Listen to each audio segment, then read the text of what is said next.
तो कहानी के शुरू होते ही हम वरी नामी एक लड़की को देखते हैं जो अपनी बेटी मिन को ले रात के टाइम पे कहीं जा रही थी। ये दोनों खेलते हुए जा रहे थे और यहीं पर हम नोटिस करते हैं कि वरी किसी की कॉल को कंटिन्यूअसली इग्नोर कर रही है। अब वो अपनी बेटी मिन से कहती है, चलो एक न्यू गेम खेलते हैं। मैं दस्तक लूंगी और दस्त गिनने के बाद तुम छुप जाना और तब मैं तुम्हें ढूंढूंगी। वेरी का दस्तक गिनते ही मन छुप गई और वरी पेट्रोल पंप तक पहुंच गई। उसे सफर लंबा करना था, इसलिए वो अपना टैंक फुल करवा रही थी। और साफ सही था कि उसने मिन को जालबाजी भी छुपाया है। वह ऐसा क्यों कर रही है, इसकी रीजन अभी नहीं बताई गई। वह जब एक शॉप से अपने लिए कुछ खाने पीने का सामान भी लेने जाती है, तब भी वो अपने आप को सीसीटीवी से बचाने की कोशिश कर रही थी, जैसे वो किसी से छुपकर भाग रही हो, कोई गलत काम करके भाग रही हो। अब सामान लेकर जैसे ही बड़ी गाड़ी में गई, तो परेशानी से उसका बुरा हाल हो गया, क्योंकि अब उसकी बेटी मैन गाड़ी में नहीं थी।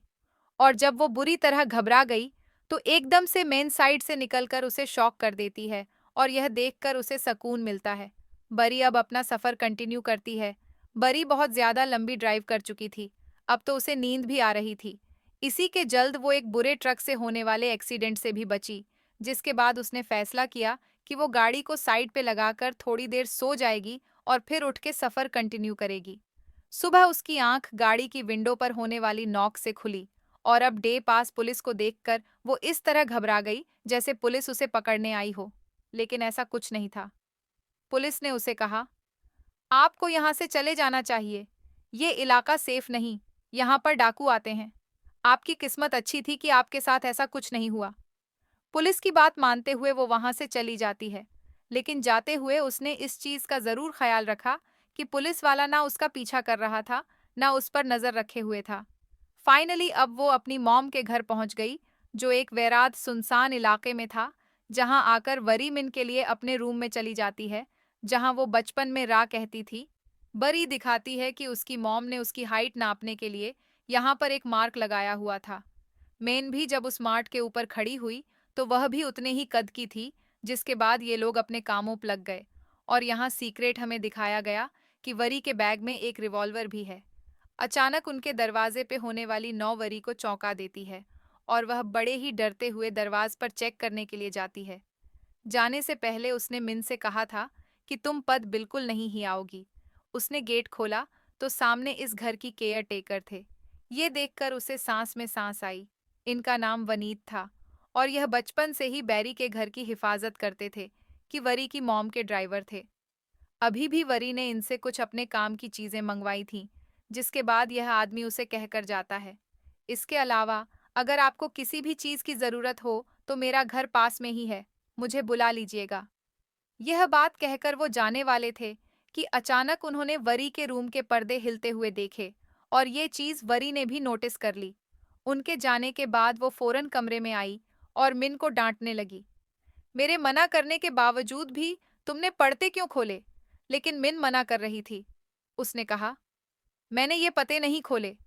मैं झूठ नहीं बोल रही मॉम, लेकिन मेरी को उसकी किसी बात पे कीन नहीं था, क्योंकि कि अगर मिंडी पद नहीं खोले तो फिर किसने खोले? ये सब करने के बाद वरी अपना सामान सेट करती है, जहां उसके सामान में हमें बहुत सारा कैश भी दिखाई देता है, जिसे वह छुपाकर वॉशरूम में चली जाती है। और जब वह मुंह हाथ धो रही थी, तो उसे ऐसा फील हुआ जैसे उसके कंधे पर किसी ने हाथ रखा हो, लेकिन उसके पीछे कोई नहीं था। इसलिए उसे लगा कि शायद ही उसका वहम होगा। खाना खाने के बाद अब वरी और मिन टीवी देखने के लिए बैठ जाते हैं, लेकिन टीवी के ऑन होते ही उन्हें टीवी के अंदर एक अजीबोगरीब सा साया दिखाई देता है, जिसे देखते ही मिन डर है और टीवी भी फौरन बंद हो जाता है। मौसम भी अचानक ही खराब हो गया। बरी को भी अब हल्का सा डर लगा था, लेकिन वो मिन को ये सब शो नहीं कर सकती थी, इसीलिए वो मिड को लिए सोने चली जाती है। रूम में जाने से पहले इन्हें वहां पर एक लॉक कमरा दिखाई देता है, जिसके बारे में विन जब वरी से पूछती है कि इसके अंदर क्या है, तो वरी जवाब में कहती है, इसके बारे में तो मुझे भी कुछ नहीं पता, क्योंकि आज तक मैं इस कमरे में गई ही नहीं। खैर, अब अगला दिन हो जाता है। वरी और मिन जब खाना खा रहे थे, तो एकदम से दोबारा उनके घर की लाइट फ्लिकर होने लगी और इसी टाइम पर मिन को वरी के पीछे एक बहुत ही खतरनाक ता दिखाई दिया, जिसे देखकर वो चिल्लाद वरी को लगा कि शायद मिन अंधेरे से डर रही है। और फिर उसे याद आया कि उसके घर पर तो जनरेटर भी है। वो मिन को लिए जनरेटर ऑन करने के लिए चली गई। जहां जाने पर उसने देखा कि वो जनरेटर बहुत बड़ा था। ये जनरेटर तो किसी मिलक को बिजली सप्लाई करने वाला लगता था। इतने सालों बाद भी एक बटन चलाने पर यह जनरेटर ऑन हो जाता है और घर में लाइट वापस आ जाती है। अब रात बहुत अच्छे से गुजरे। लीज बाउटकर मिन और वरी खेलने लग जाते हैं। वो लोग छुपने वाली गेम खेल रहे थे। वरी बेड के नीचे छुप जाती है और मिन को उसे ढूंढना था। जिस रूम में वरी छुपी हुई थी उसी रूम में मिन भी आई, लेकिन बेड के नीचे चेक किए बगैर वो चली गई।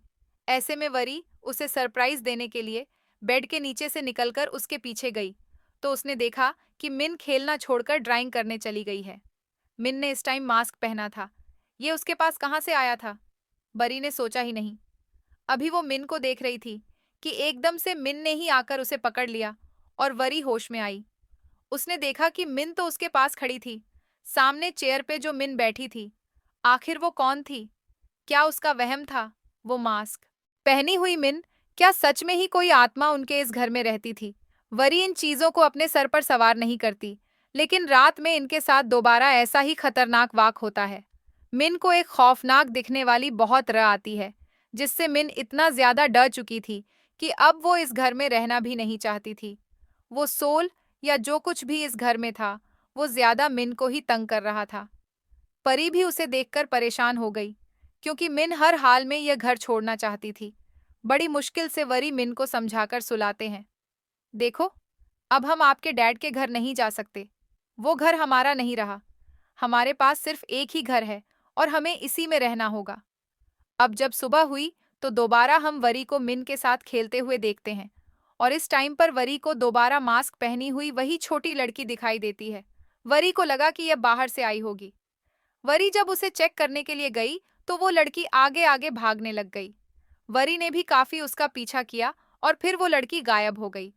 उस टाइम वरी बुरी तरह कंफ्यूज हो चुकी थी कि आखिर वो लड़की है कौन। अभी वो यही सोच रही थी, क्या उसे ऊपर मिन के चेल नहाने की आवाज आई। सब कुछ छोड़ छड़कर वो भागकर मिन के कमरे में गई। पहले तो दरवाजा ही नहीं खुला, और जब उसने जोर लगाकर दरवाजा खोला तो अंदर मिन के कमरे का पूरा फर्नीचर हवा में लटका हुआ था। वरी भी बुरी तरह घबरा गई। उसे मिन कमरे में कहीं नजर नहीं आई, क्योंकि मिन तो उस भौत से डरते हुए अलमारी में जा छुपी थी। यह बात अब भी वरी को नहीं पता थी। एकदम से अलमारी के दर से भी बंद हो जाते हैं और कमरे का सारा सामान हराम से नीचे गिर जाता है। फरीद जोर जोर से मिन मिन कहकर चलाती है, लेकिन मिन कहीं नहीं थी। उसने हर जगह चेक किया, अलमारी भी खोलकर चेक की, लेकिन मिन उसे कहीं नहीं मिली। उसने पूरा घर छन मारा।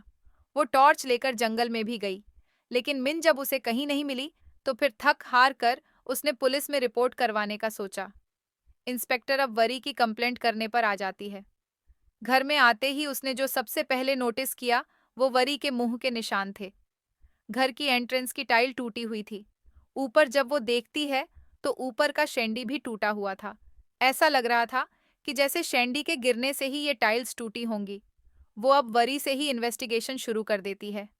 तब वरी उसे रात में होने वाली सारी चीजें बताती है कि कैसे एक बच्ची उसे नजर आई, और जब वो उस बच्चे का पीछा करने गई तो बाद में कमरे में आने पर मिन गायब थी और मिन के रूम का सारा फर्नीचर हवा में था। इंस्पेक्टर को वरी की इस कहानी में बिल्कुल यकीन नहीं था। ऐसा कैसे हो सकता था कि बिला वजह रोम का फर्नीचर हवा में खड़ा हो जाए? उसे वरी की बातों में कहीं ना कहीं झोल लग रहा था। वो अब वरी से वरी के हस्बैंड किन्हीं मिन के डैड के बारे में सवाल करते हैं, और वरी झूठ बोल देती है कि मैंने काफी सालों पहले उसे छोड़ दिया है। वरी से सारे सवाल जवाब पूछने और मिन का कमरा देखने के बाद वह इंस्पेक्टर अब वरी से मिन की फोटो मांगती है, ताकि वो लोग कार्यवाही को आगे बढ़ा सके। लेकिन वरी के पास में इनकी कोई फोटो नहीं थी, क्योंकि सब फोटोज पुराने मोबाइल में थी जो उसने आते ही गिरा दिया था। और हैरानी की बात यह थी कि वरी किसी वजह से सोशल मीडिया भी यूज नहीं करती थी। ऐसे में इनका फोटो वहां से भी नहीं मिलने ला था। अब इंस्पेक्टर ने जितने सबूत हो सकते थे इकट्ठा करवाए, लेकिन यह सारे सबूत इस बात के लिए काफी नहीं थे कि मैन वरी के साथ यहाँ रहती थी। अब घर के बाहर पुलिसमैन घड़ी देखकर बनीत, यानी इस घर का केयर टेकर यहाँ आ जाता है, जिससे भी जब पुलिसमैन के बारे में सवाल करती है तो वह पुलिस को बताता है। नहीं वरी मैम तो यहाँ पर अकेली आई थी, वरी कहती है।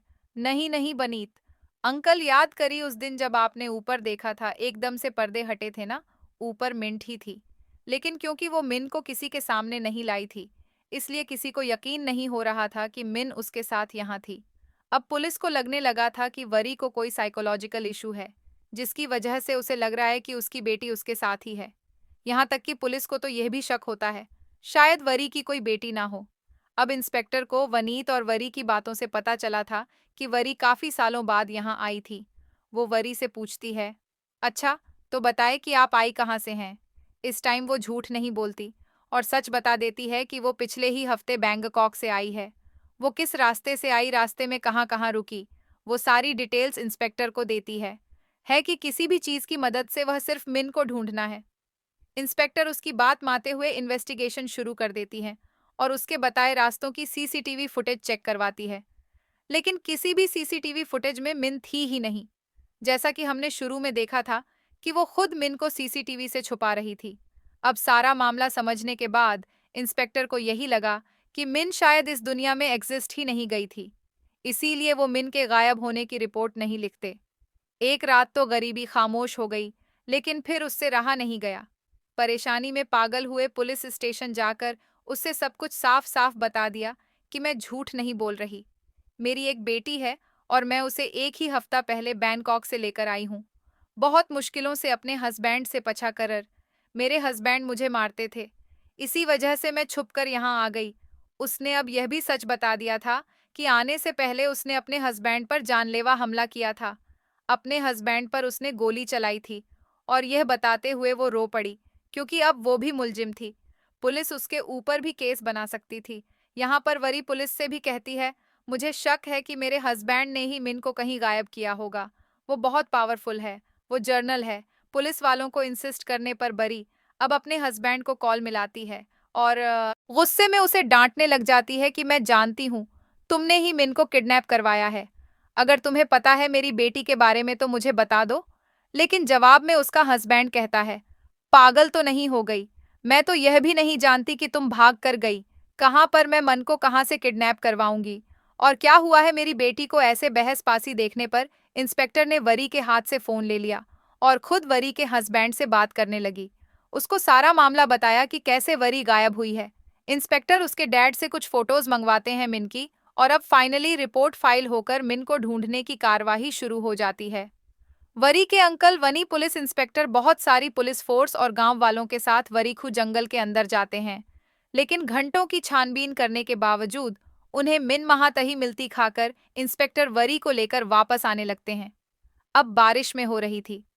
इंस्पेक्टर का बारिश में बिना बिल्कुल भी सेफ नहीं था, इसीलिए वो लोग वरी के घर पे आ गए। अब इस घर में आने पर इंस्पेक्टर को वो रूम नजर आता है जिसके ऊपर ताला लगा हुआ था। इंस्पेक्टर इस रूम के बारे में पूछते हैं तो वही वही जवाब देते हैं कि यह रूम कई सालों से बंद है, इसे तो मैंने भी कभी नहीं देखा। इसके अलावा मैंने सारे कमरे दसों बाहर चेक किए हैं, लेकिन मिन कहीं नहीं है।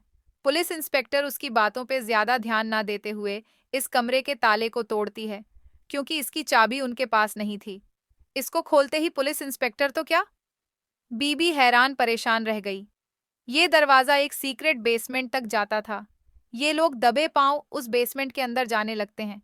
इस चीज से अनजान के वो रोग जो इन सबको तंग कर रही है, वो इस वक्त ठीक इन दोनों के पीछे है, जिसे मूवी में दिखाया भी जाता है। स्पेसमैन के अंदर बहुत सारी मशीनरी लगी हुई थी और एक कब्बन में बना हुआ था, कांच का, जिसे देखकर इंस्पेक्टर तो समझ गई कि ये किसी किस्म की लैब है और यहाँ पर एक्सपेरिमेंट्स होते रहे हैं। लेकिन वरी सच में इन चीजों के बारे में नहीं जानती थी। मिरर की कैमन के ठीक ऊपर ब्लैक कलर का गोल सर्कल बना हुआ था, जैसे किसी चीज के जलने की वजह से ये बना हो, लेकिन शॉर्ट सर्किट की वजह से इतना प्रॉपर गोल सर्कल बनना पॉसिबल नहीं था। ये लोग जब चेक करते हैं तो इसी बेसमेंट के ठीक ऊपर वाले रूम में फ्लोर पर भी ऐसा ही सर्कल था, और इससे ऊपर जो रूम था फरी का, वहां के फ्लोर पे भी सेम ऐसा ही ब्लैक सर्कल था, और ऊपर वाले होल के ऊपर वही अलमारी थी जिसके अंदर से मिन गायब हुई थी। इन चीजों को देख और सुनकर तो फॉरेंसिक वाले भी बहुत हैरान थे। खैर, बहुत सी कोशिशों के बावजूद भी इन लोगों को मेन कहीं नहीं मिलती, और ना चार इंस्पेक्टर को वरी को यह कहना बताए कि उन्हें मिन कहीं नहीं मिली, और ना ही मिन के मिलने की उन्हें कोई उम्मीद है। उदास परेशान री उन्हें कुछ भी न कह सकी और अपने घर रुक गई। इंस्पेक्टर वगैरह सब चले गए और रात भी हो गई। वो जैसे ही अपने बिस्तर पर सोने के लिए लेटी तो उसे फेल हुआ। जैसे कोई उसके घर में घुस आया कि मिन भी तो हो सकती थी, या कोई और। वो डर कर इंस्पेक्टर को कॉल कर देती है कि कोई उसके घर में घुस आया है, और फिर अपने हाथ में गन लिए आहिस्ता आहिस्ता चेक करने के लिए जाते हैं। गरीब आकर वरी देखा कि एक छोटी बच्ची जो मी लग रही है, वो 1 से 20 तक लेकर गिनती गिन रही है। वो जैसे ही इस बच्ची के पास जाती है तो वो बच्ची भागकर मिन के कमरे में चली जाती है। जहां जाकर वरी ने देखा कि सारा सामान पहले की तरह ही हवा में लटका हुआ है, और यह देखकर वो बहुत ज्यादा डर गई। वो लड़की अलमारी में जा घुसी थी। उसे देखने के लिए वरी ने जैसे ही अलमारी खोली तो उस लड़की ने वरी को भी अंदर खींच लिया, और वरी को ऐसा लगा जैसे वो कोई बहुत ही गहरे कुएं में जाग रही हो। वो गिरती रही यहाँ तक के बेहोश हो गई। कुछ देर बाद जब उसे होश आया तो वो उसी शीशे के सल में थी जो हमने उसके घर पर देखा था। इस टाइम उसके सामने उसकी मॉम थी, जिसे देखकर वो खुद भी हैरान रह गई। अपनी मॉम को देखकर वरी को वरी का बचपन याद आ गया। वो जब वो अपनी फैमिली के साथ टाइम स्पेंड करने के लिए तरसती थी, अपनी मॉम के साथ टाइम स्पेंड करने के लिए तरसती थी। वक्त था कि 1991 का सीन सारे पास्ट में जा चुके हैं और हम वरी की बचपन की कहानी देख रहे हैं। वरी बहुत ज्यादा एक्साइटेड है क्योंकि आज अपने मॉम टेड के साथ शहर के लिए जाना है, लेकिन अनफॉर्चुनेटली उसकी मॉम को साइट्स पे कॉल आती है और पता चलता है कि टैन में कुछ गड़बड़ी आ गई है, जिसकी वजह से उसे फौरन ही डैम के लिए निकलना पड़ जाता है और आज भी वही का प्लान कैंसिल हो जाता है। यहाँ पर हमें रिवील होता है कि वही की मोम एक इंजीनियर थी। इन लोगों की बातों से यहाँ हमें पता चलता है कि ये लोग यहाँ पर जो कुछ भी बता रही थी या कर रहे थे, उसमें पिछली 35 बार से ये लोग नाकाम हो चुके हैं, लेकिन इस मर्तबा उन्हें उम्मीद है कि उनकी बनाई जी से काम कर जाएंगी। आज 36वें बार बहुत सारी उम्मीद लेकर इन्होंने दोबारा से वो मशीन ऑन की, और मशीन ऑन करते ही इन्हें कुछ चेंज देखने को मिला। जमीन जोर से हिली और इनके बनाए कंटेनर के ऊपर एक ब्लैक होल बन गया। बादलों का एक ब्लैक सर्कल, जिसके अंदर से बिजलियां भी चमक रही थीं, और उसके अंदर कहीं से एक सैंडल भी आकर गिरा, जिस चीज से हमें पता चला कि असल में जरी की मॉम टाइम मशीन बना रही है, और यह सैंडल यहाँ के सी और टाइमलाइन से आकर गिरा है। इन सभी चीजों को लेकर बट की मॉम अब बहुत ज्यादा एक्साइटेड हो चुकी थी। उसे जल्द से जल्द आप टाइम ट्रेवल को पॉसिबल बनाना था, लेकिन अभी भी इस मशीन में बहुत सारी कमियां थीं जो उसे पूरी करनी थी। अब फरी की मम, जिसे ही कहर तो आकर देखा कि उसकी फैमिली का मूड बहुत ज्यादा खराब था, क्योंकि आज वो अपनी फैमिली का सारा ट्रिप स्पॉइल कर गई थी। ऐसे में उसके हस्बैंड भी उस पर चिल्ला देते हैं कि आखिर करते क्या रहती हो, फैमिली की जिम्मेदारियां हैं तुम पर, वरी है तुम्हारे पास, और गुस्से में वो भी कह देती है मेरे पास टाइम नहीं है वरी को पालने। और यह बात वरी सुन चुकी थी और वरी इस बात से अंदर तक टूट गई। अपनी इस बात का खमसा भुगतने के लिए अगले दिन वरी की मॉम ने वरी के साथ दोबारा ट्रिप प्लान किया, लेकिन रास्ते में भी उसका सारा ध्यान अपने टाइम मशीन वाले एक्सपेरिमेंट पर था। एक मैं तोवाए इसी चीज को लेकर उसकी उसके हस्बैंड के दरमियान में बहस हो गई। बहस इतनी बढ़ गई कि गुस्से में बरी की मॉम ने खुद स्टेयरिंग बल पकड़कर गाड़ी साइड पे लगाई और गाड़ी से उतर गई। बरी पीछे से कहती रह गई, मॉम मत जाए वहां पर। लेकिन बरी की मॉम ने एक सुनी, और एकदम से पीछे से एक ट्रक ने आकर बई और उसके ट्रेड की कार को हिट कर दिया। वो दोनों मारे गए। यानी यहाँ पर एक सबसे बड़ा ट्विस्ट ये रिवील होता है कि मूवी की जिस मेन कैरेक्टर वरी को हम देख रहे थे, वो तो आज से कई साल पहले इन्हीं 1991 में ही मारी गई थी। तो अब कौन सी वरी थी ये दिन था 14 मार्च 1991 का। वरी की मोम को इस हादसे ने पागल बना दिया था। अब वो हर रोज दिन रात यही डेट बार बार बोलती रहती थी। उनका बस चलता था कि किसी तरह वो टाइम में पीछे जाए और 14 मार्च के उस दिन को ठीक करते उस हादसे को रोक ले, जिस दिन उसकी बेटी और उसके हस्बैंड उससे पिछड़ गए थे। लोग उसे के रही मोम इस दुख से बाहर नहीं निकल पाई। हालांकि उन्होंने साइकेट्रिस्ट की भी हेल्प ली, लेकिन उन्ना ने अपने आप को अपने हस्बैंड और बेटे का कातिल मान लिया था।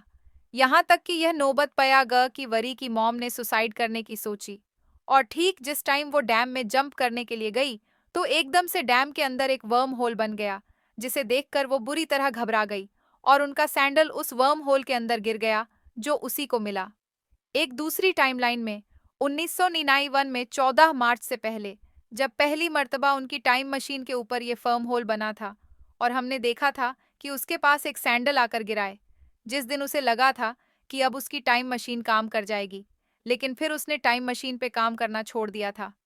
इस टाइम वरी की मॉम को बहुत सारी बातें याद आ जाती हैं। उसे याद आ जाता है कि यही सैनल उसे मिला था। कुछ अरसा पहले ग्लिन उसकी टाइम मशीन वर्क कर रही थी। उसे एक नई होप मिली, टाइम मशीन में पीछे जाकर सब कुछ ठीक करने की। फिर क्या था, उसने जी जान लगाकर टाइम मशीन में पीछे जाने की कोशिशें शुरू कर दी और अपनी टाइम मशीन पे वर्क करना शुरू किया। बहुत दिनों की मेहनत और बहुत कोशिशों के बाद था कि उसने टाइम मशीन बना ली, जिसे जैसे ही वो 14 मार्च 1991 में लेकर जाने की कोशिश कहती है, तो मशीन एक मर्तबा फिर रुक जाती है और उसकी सारी उम्मीदें टूट जाती हैं। वो पागल ही हो गई, इस काम को सह नहीं पा रही थी।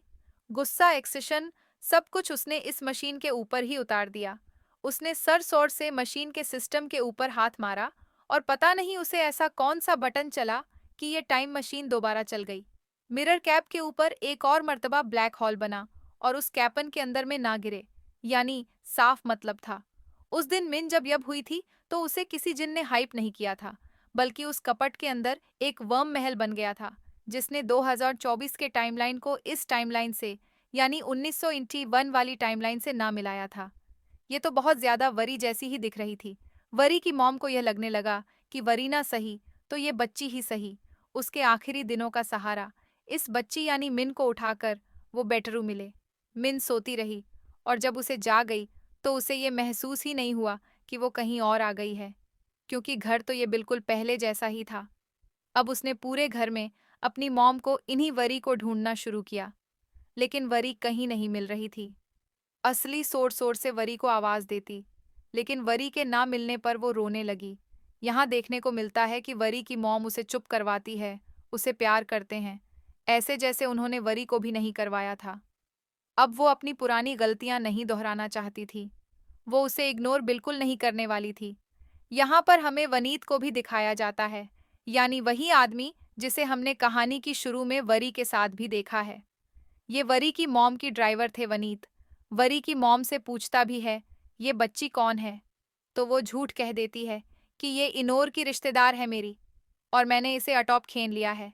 उसके साथ साथ शॉपिंग करती हैं, बाफ में जाती है, सैर करवाती हैं, और हर वो का जो एक मॉम अपने बेटे के साथ कहती है, वो करती है। सब कुछ बिल्कुल ठीक चल रहा था। मैन भी यहाँ खुश रहने लगी थी और अपनी मॉम को भी बोल गई थी। लेकिन कहीं ना कहीं अभी भी फरी की मॉम के दिल में अपनी बेटी और अपने हस्बैंड का ख्याल था, जिसके लिए दोबारा वो अपनी टाइम मशीन स्टार्ट करने का सोचती है। उसे उम्मीद थी कि इस मर्तबा तो वो जरूर उस दिन में नहीं 4 मार्च 1981 में चली जाएगी, जब उसकी फैमिली उससे बिछड़ी थी। टाइम मशीन में डेट सेट करने के बाद एक लीवर दबाकर टाइम मशीन को ऑन कर देते हैं और सीन कट होकर हमें प्रेजेंट टाइम लाइन दिखाई जाती है। नी 2094, जहां पर वरी को मिन मास्क पहनी दिखाई दे रही है। ये सच में मिन ही है, जो असल में वरी की मोम के साथ छुपन छुपाई खेल रही थी। मास्क पहनकर मिन के साथ खेलते हुए वरी की मॉम तो अपनी लैब में आ गई, लेकिन मिन उस ढूंढने और छुपने के चक्रों में एक और मर्तबा अपनी प्रेजेंट टाइम लाइन में आ गई और आकर दोबारा से अलमारी में चली गई, जिसके पीछे उसे देखते हुए वरी भी उसके कमरे में आई थी। तब सारा एस हवा में लटका हुआ था। उसने देखा था कि मिन अलमारी में गई थी उसे चेक करने के लिए। जब उसने भी अलमारी खोली तो खुद जाकर वो इस टाइमलाइन में नहीं 1991 में आ गई, और सीन कट होकर हमें वहीं से दिखाया जाता है जहां पर इस ग्लास बॉक्स के अंदर वली को होश आया है और वो अपनी मॉम को देखकर शौक है, उसे खुशी है, परेशानी है, कुछ समझ नहीं आ रही, लेकिन वो मॉम कह रही है। और इस चीज से री की मॉम बहुत ज्यादा परेशान है, क्योंकि उसने कभी इस लड़की को ना तो देखा है, ना ही वो उसको जानती है। फिर वो लड़की उसे मॉम क्यों कह रही है? वरी को ये लग रहा था कि वो मरकर ऑफ्ट वर्ल्ड में आ गई है, जहां पर उसकी मॉम भी है, और यह उनका रियूनियन है, यानी वो लोग दोबारा मिल रहे हैं ही। वरी अब अपनी पॉकेट से गन निकालती है, जिसे देखकर बरी की मामो और भी सदा परेशान हो जाती है और उसे गन नीचे रखने के लिए कहते हैं, जबकि सेन का टोकर हमें प्रेजेंट टाइम में यानी 2024 में दिखाया जाता है कि अब पुलिस इंस्पेक्टर भी वरी के घर आ चुके थे, जिन्हें घर आने पर अब तो वरी भी नहीं मिले। इन्होंने पूरा घर छान मारा, जंगल देख लिया, हर जगह देख ली, वरी कहीं नहीं थी। घर की तलाशी लेने पर इन्हें बहुत सारा कैश और पिस्टल मिले, जो ये साबित कर रहे थे कि वरी यहाँ से कहीं भागी नहीं, बल्कि गायब भी हुई है। अगर वो भागती तो पैसे और चीजें लेकर ही भागती ना।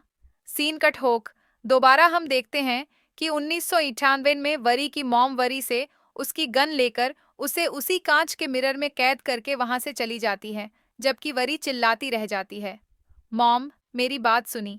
मेरे पास आई सीन्स दोबारा प्रेजेंट टाइमलाइन में शिफ्ट होते हैं, जहां पर इंस्पेक्टर बरी को ढूंढने के लिए इन्वेस्टिगेशन शुरू कर चुकी है। घर की डीप तरह से तलाशी में जा रही है, जहां पर इन लोगों को वेरी की फैमिली की पर ही मॉम और डैड की पिक्चर्स मिली है। इंस्पेक्टर अंकल वनीत को बुलाते हैं। इन सारी चीजों के बारे में सवालात पूछने के लिए अंकल पुनीत बता देते हैं कि तस्वीर में जो लड़की है वो वरी की मॉम है। इंस्पेक्टर पूछते हैं, वरी की मॉम क्या काम करती थी? तब पुनीत अंकल बताते हैं कि वह प्रोफेसर थी और पास गए हाइड्रोलिक डैम की इंजीनियर भी थी। वो वनीत से पूछती है कि घर घर में लैब क्यों बनाई गई है। लैब के बारे में तो पनीत को भी कुछ नहीं पता था। हाँ, बस वो इतना जानता था कि आज से 30 साल पहले बरी की मम्मी यहाँ से ये सब कुछ छोड़कर जा चुकी थी। कई दिन इसी इन्वेस्टिगेशन में गुजर जाते हैं और 1991 वाली टाइमलाइन में भी कई दिन गुजर जाते हैं। वरी इसी तरह भूखी प्यासी रहती है और एक दिन वरी की मम उसके लिए खाना ले ही आते हैं। डरते हुए खाना उसकी कैफिन में रखने के बाद वो उससे पूछते हैं, अच्छा बताओ कौन हो तुम और यहाँ क्यों आई हो? क्या मकसद है तुम्हारा? कैसे आई हो? यहाँ पर ही बताते हैं, मैं इसी घर में रहती हूँ, पता नहीं कैसे। मैं अपनी बेटी को ढूंढ रही थी, वो अलमारी में जाकर छुपी थी। मैंने अलमारी खोली और पता नहीं कैसे यहाँ आ गई। अब ये जानकर कि फरीन मन को ढूंढने के लिए यहाँ आई है, वरी की मॉम ने दोबारा वरी का केबिन बंद किया और ऊपर आ गए, क्योंकि अब वो मिन को खाना नहीं चाहते थे। उसने मिन को अपनी बेटी मान लिया था। वो अब वरी की निगरानी के लिए वनी टंकल को भेज देती है, जबकि यहाँ पर वनी को अजीब घुटन होने लगी थी। उसे किसी भी हाल में या तो अपनी बेटी को ढूंढना था या अपने घर वापस जाना था, उसे कुछ समझ नहीं आ रही थी। अपने आप को यहाँ से छुड़ाने के लिए उसके जहन में एक आइडिया आता है। वो यहाँ घुटने का ड्रामा करते हैं और वनीत कल उसे चेक करने के लिए उसका कैब खोल देते हैं। इतने में ही वो वनीत कल को धक्का देते हुए वहां से भाग जाती है। वह अब सीढ़ चढ़ते हुए बेसमेंट के उस दफ्तर तक आ जाती है जिसे हमेशा नॉक रखा जाता था। वहीं से उसे मिन गिनती करते हुए भी सुनाई थी। उसने मिन को आवाज लगाई, इससे पहले कि मिन उसे देख ली थी यहाँ पर, बल्कि मुंह माकर उसे यहाँ से ले जाती है और इतने में पीछे से वनीत अंकल भी गढ़ को पकड़ने में कामयाब हो गए थे। अब सीन यहीं से कट होकर हमें 202 फर की दोपहरा टाइमलाइन दिखाई जाती है। पुलिस फोरन से सभी लोग बुरी तरह मरी को ढूंढने की इन्वेस्टिगेशन कर रही है। ये मिस्टीरियस घर कैसे लोगों को निकल रहा है, किसी को समझ नहीं आ रही। किसको थोड़ली रीड करते करते इंस्पेक्टर को इसी घर से जुड़ा एक पुराना केस मिलता है। ये केस 1991 में फाइल किया गया था। इंस्पेक्टर इस फाइल को पढ़ना शुरू कर देते हैं। इसी फाइल में मौजूद सबूतों में एक रिवॉल्वर भी था, जिसे इंस्पेक्टर ने फॉरेंसिक में टेस्ट करवाने के लिए भेज। जब उसके बारे में इंफॉर्मेशन मुकम्मल होके ने पता चली तो इंस्पेक्टर भी हैरान हो गई, क्योंकि उस रिवॉल्वर को 2020 में खरीदा था, वह भी वही के हस्बैंड ने। तो ऐसा कैसे हो सकता था कि यह 1991 के सबूतों में हो? इन्हीं सारे सबूतों में इन्हें एक ऐसा पेज भी मिला जिसके ऊपर एक फ़ोन नंबर लिखा हुआ था। और यह तो और भी ज़्यादा चौंका देने वाली बात थी, क्योंकि 1991 में एफ स्वाही नहीं करते थे। इंस्पेक्टर जब इसकी और जांच पड़ताल करती है तो उसे पता चलता है कि यह तो का नंबर है और यहाँ लिखा था कि यह नंबर लाश के पास से मिला था, और फाइल में लिखा था कि यह नंबर उस घर में और फाइल में लिखा था कि यह नंबर उस घर में पड़ी एक लाश के पास से मिला था। इतनी सारी चीजें जानने के बाद इंस्पेक्टर समझ गई कि वरी ही टाइमलाइन में पीछे जा चुके हैं। इसलिए तो उसका रिवॉल्वर P1991 वाले सबूतों में था और उसका फ़ोन नंबर भी। अब उसे यह भी पता था कि 1991 में FM चुके हैं। ये जानकर वो और भी ज़्यादा टेंशन में आ जाती है और किसी तरह 1991 में फरी को बचाने की कोशिश में लग जाते हैं। ऐसा वो कैसे करेगी, ये भी उसे मालूम नहीं था। सीन गट होकर अब हमें 1991 टाइमलाइन का सीन दिखाया जाता है, जहां पर बरी की मॉम ने वनेट अंकल को सख्त इंस्ट्रक्शन दी थी कि लड़की किसी तरह इस कैपन से बाहर ना निकले। वो भी उसकी निगरानी में बैठे थे। बदबोर हो रहे थे तो उन्होंने रेडियो चला लिया। न्यूज़कास्टर ने आज की डेट बताते हुए अपना प्रोग्राम शुरू किया डेट थी 24 नवंबर 1900। यह सुनकर बी बुरी तरह झोंक गई। उसने वनीत अंकल से कहा, कौन सा सन है ये? 1991। जवाब में वनीत कल लिखा। तो इसमें इतना हैरान होने वाली क्या बात है? 1991 ही है। उसके लिए तो हैरान होने वाली बात नहीं थी, लेकिन वरी के लिए थी, जो यह बात समझ गई थी कि वो टाइमलाइन में पीछे आ चुकी है। ये सारी बात समझते ही अब वो वरीद अंकल को सारा मामला समझाने लगती है।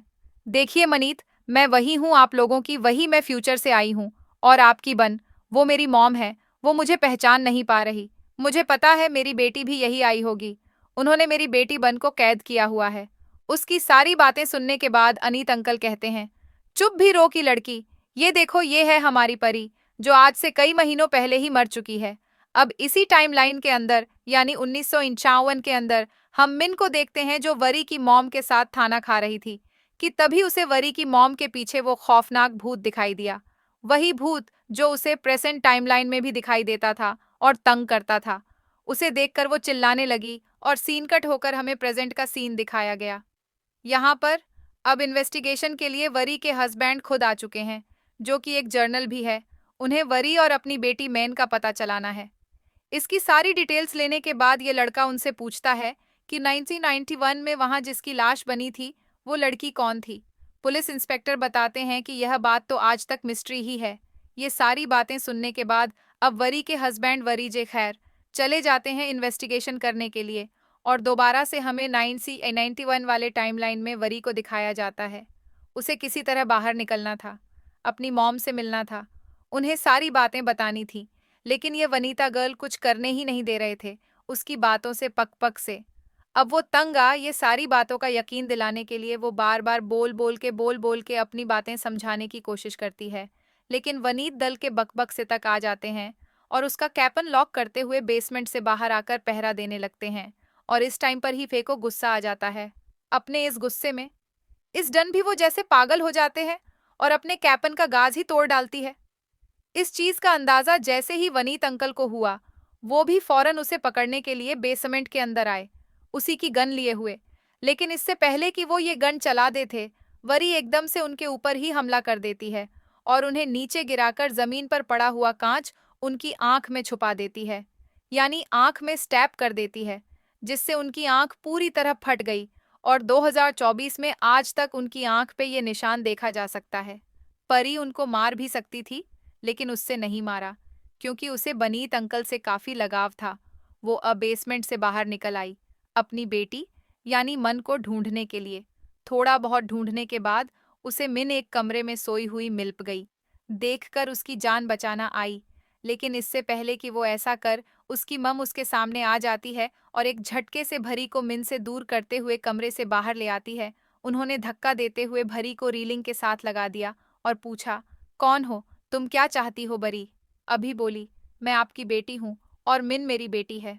पता नहीं कैसे, लेकिन 2024 से मैं यहाँ पर आ गई। मैं आपकी बेटी को नहीं मारना चाहती, मेरा ऐसा कोई गलत प्रोग्राम नहीं है। बी की मम ये सब समझ भी सकती थी। टाइम मशीन तो उसने खुद पटाई थी, लेकिन उसे यह डर लग रहा था कि कहीं ये वरी मिन को ले ना जा, उसकी बेटी उसे छीन ना ले। इसलिए वो उसकी बातें सुनती और उसे ट्रेनिंग से धक्का दे देते हैं। उसका सर पहले शेंट से टकराता है और नीचे गिरने के बाद शयर आकर उसके मुंह में गिर जाता है, जिससे उसकी मौत हो जाती है और उसका चेहरा भी जल जाता है। ऐसे में कोई भी उसे देखकर पहचान नहीं पाया कि यह फरी ही है। यहाँ 2024 के टाइमलाइन में चाय इंस्पेक्टर इस सारे केस के ऊपर रिसर्च कर रहे थे। उन्हें भी बरी खा जला हुआ चेहरा नजर आ रहा था, इसलिए वो नहीं कि ये वरी ही है। लेकिन आप इस इंस्पेक्टर को बहुत कुछ जानने के बाद समझ आ गई थी कि 1951 में जिस लड़की की डेड बॉडी मिली थी, जिसे 1951 में कोई भी आइडेंटिफिकेशन, संगीत देखते ही इंस्पेक्टर पागलों की तरह उसके ऊपर हमला कर देती है और उसे नीचे गिराकर वो बांटने लगती है, ये कहते हुए कि सिर्फ तुम्हारी और तुम्हारी वजह से वरी का ये हल हुआ। वरी को क्या हुआ था उन्हें तो पता ही नहीं था, वो तो यही कंफ्यूज खड़े हुए थे। तब इंस्पेक्टर उनके मुंह पे फाइल वाला एल्बम मारती है और कहती है, ये लो अपनी बरी की डेड बॉडी की फोटोज, इससे ज्यादा तुम्हें कुछ नहीं मिलने वाला। ये कहकर वो वहां से चली गई। जबकि 1991 की टाइमलाइन में हम देखते हैं कि वरी के बढ़ने के बाद वरी का फॉरेंसिक करने के लिए पूरी टीम आ चुकी थी। यह हादसा इतना अजीब था कि इसकी वजह से मिन के ऊपर भी काफी असर पड़ा था। बरी की मां मिन को लेकर हॉस्पिटल गई तो डॉक्टर्स ने बताया कि मिन की याददाश्त चल गई है और इसके बाद से वरी की मॉम ने मिन का नाम मिन छोड़कर वरी रख दिया, जिसके बाद वह इस छोटी वरी यानी मिन को यहाँ से लेकर के घर छोड़कर चली गई और फरी की सोल इसी घर में भटकती रही। जिस सोल को इस मूवी में बार बार दिखाया जा रहा था वो और किसी की नहीं थी बल्कि फरी की ही थी, जो अपनी बेटी के लिए यहाँ इस घर में थी। इसीलिए वो मिन को ज्यादा नजर आती थी। काफी अरसा गुजरा और मिन भी बड़ी हो गई, जिसकी शक्ल अब हूबहू वरी जैसी दिखती थी। और फिर कहीं जाकर वरी की मॉम को यकीन हुआ कि उस दिन टाइम मशीन के अंदर जो लड़की आई थी वो और कोई नहीं, यही वरी थी। और ऐसा कैसे हो सकता था कि एक वरी टाइम मशीन में भी थी, वो मर भी गई और एक वरी अब उनके पास भी है।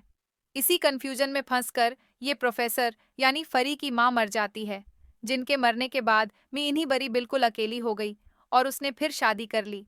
और जब जब उसकी बेटी हुई तो उसने उसका नाम मिन रखा। काफी अरसा तक उनकी लाइफ काफी अच्छी रही, लेकिन आहिस्ता आहिस्ता उनकी लाइफ भी अजीब होने लगी। लाइफ में हजारों मसले आ गए। उसका हस्बैंड, जो कि एक जर्नल था, वो उस पर रोब जोया करता था, उसे मारता था, कहीं जाने नहीं देता था। अरे सबसे तंग आकर एक दिन वही ने अपने ही हस्बैंड की गन उठाई और उसके ऊपर हमला करके इस घर से भाग आई। लेकिन कहानी में ट्विस्ट ये निकला कि जो हमला उसने अपने हस्बैंड पे किया था उसका असर उसके हस्बैंड पर नहीं हुआ था, बल्कि गोली जाकर 7 मानी में थी, जिसके अंदर पहले से ही मिन थी। लेकिन मिन भी बच गई थी, जिसके बाद वो मिन को लेकर अपने इस घर में नहीं आई, यानी अपने मॉम के घर। और फिर यह सब शुरू हो गया जो हमें दिखाया गया। साफ मतलब है कि यह सब एक लूप में चल रहा है, ये कभी खत्म नहीं होगा।